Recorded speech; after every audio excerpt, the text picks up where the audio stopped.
ધાનેરા પોલીસે નશીલા પદાર્થો સામેથી ધાનેરા પોલીસે નશીલા પદાર્થો સામેની કાર્યવાહીમાં વધુ એક મહત્વની સફળતા મળી છે। વાહન ચેકિંગ દરમિયાન નેનાવા ચેકપોસ્ટ પરથી પસાર થઈ રહેલી એક પિકઅપ ડાલાની તપાસ કરતા તેમાંથી આશરે 393 કિલોગ્રામ પોસ્ટડોડાનો જથ્થો મળી આવ્યો હતો।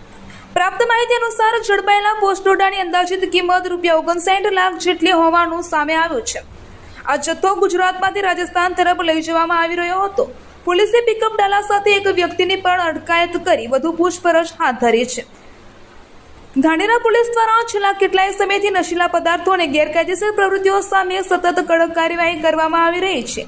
અગાઉ પણ પોલીસે દારૂ, પોસ્ટડોડા તેમજ એમડી ડ્રગ્સ જેવા પ્રતિબંધિત પદાર્થો ઝડપવામાં નોંધપાત્ર સફળતા મેળવી છે।